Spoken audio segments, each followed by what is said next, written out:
साधन भक्ति के बाद भाव भक्ति आती है। क्या आती है? भाव भक्ति। और भाव भक्ति के दो लक्षण होते हैं। भाव भक्ति के कितने लक्षण होते हैं? दो लक्षण। पहला होता है मोक्ष लघुता कृत, यानी मोक्ष को भी क्या कर देती है? तुच्छ बना देती है। अगर किसी के हृदय में भाव भक्ति प्रकट हो जाए तो ऐसा व्यक्ति मुक्ति को भी क्या कर देता है? ठुकरा देता है। और भाव भक्ति का जो दूसरा लक्षण था वो था सुदुर्लभा। क्या था? सुदुर्लभा। बहुत दुर्लभ है भाव भक्ति प्राप्त करना, बहुत ही दुर्लभ। सुदुर्लभा क्यों कहा? क्योंकि जब तक साधन भक्ति के अंगों में आसक्ति नहीं होगी तब तक भाव भक्ति नहीं मिलने वाली है।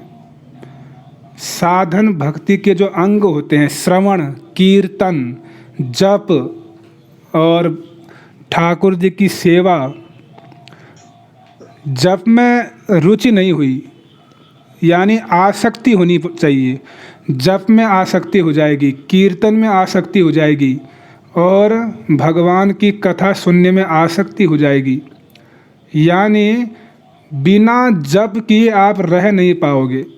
इसको कहेंगे आसक्ति। जैसे धन में आसक्ति है कि नहीं? जगत में भी देखा जाता है, सामान्य जड़ वस्तुओं में अगर आसक्ति हो जाती है तो उसको छोड़ पाना बड़ा मुश्किल होता है। उसके लिए व्यक्ति कुछ भी कर देता है। जैसे मान लो किसी युवक को युवती से प्रेम हो गया या युवती को युवक से प्रेम हो गया तो इतना आसक्त हो जाते हैं, मान लो बीच में कुछ व्यवधान आ गया तो सुसाइड कर देंगे। होता कि नहीं होता है संसार में ऐसा? मान लो घर वाले अगर राजी नहीं हुए विवाह कराने के लिए तो क्या करते हैं? या तो सुसाइड करते हैं या गलत रास्ता अपनाते हैं। तो इतनी आसक्ति थी एक जड़ वस्तु में, भौतिक वस्तु में। जब ऐसी आसक्ति भगवान के भक्ति के अंगों में हो जाएगी, यानी नाम में हो जाएगी, कथा श्रवण में हो जाएगी, तब वह व्यक्ति भाव भक्ति को प्राप्त करने का अधिकारी है। अभी तो हरिनाम जब हम करते हैं, हरिनाम माला करते हैं तो बड़ी कठिनाई महसूस होती है और भारी लगता है, बहुत भारपन। ये कब 16 माला पूरी हो जाएं ऐसा प्रतीत होता है, और कब कथा ख़त्म हो जाए, कब 1 घंटा ख़त्म हो जाए ऐसा प्रतीत होता है। लेकिन जब आसक्ति हो जाएगी जप में, कथा में, तो व्यक्ति फिर उसके बिना जी नहीं पाएगा। उसको एक तड़पन होगी हृदय में। तो उसी को कहेंगे भक्ति के अंगों में आसक्ति। क्या बोलेंगे? भक्ति के अंगों में आसक्ति। तो जब तक भक्ति के अंगों में आसक्ति नहीं होती है तब तक उसको कहेंगे अनासंग साधन। क्या कहेंगे? अनासंग साधन।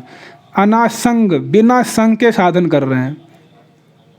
संग नहीं हो पा रहा है जप में, जप का संग नहीं कर पा रहे हैं, बस ऐसे ही चल रहा है, बस जप बेमन से कर रहे हैं, संग में होते भी संग नहीं कर रहे हैं। तो इसीलिए जब तक भक्ति के अंगों में आसक्ति नहीं होगी तब तक भाव भक्ति प्राप्त होगी। इसको भूल जाओ, भाव भक्ति प्राप्त नहीं हो सकती है। इसीलिए भाव भक्ति को सुदुर्लभा कहा। बहुत दुर्लभ, बहुत ही दुर्लभ है, आसान नहीं है। इसीलिए भगवान सभी को भाव भक्ति नहीं देते हैं। कैसे दे देंगे? संसार में, हृदय में जो है काम, क्रोध, लोभ, ईर्ष्या, द्वेष, संसार के प्रति आसक्ति, धन के प्रति आसक्ति, कहीं न कहीं आसक्ति है हृदय में, मन में। तो अगर ऐसी आसक्ति भजन के अंगों के प्रति होती तब तो भगवान क्या देते? भाव भक्ति देते। लेकिन अभी क्या है?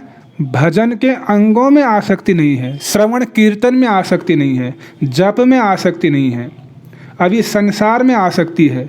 थोड़ा बहुत भी संसार के प्रति आसक्ति रहेगी तो भाव भक्ति आपको मिल ही नहीं सकती है। इसीलिए सुदुर्लभा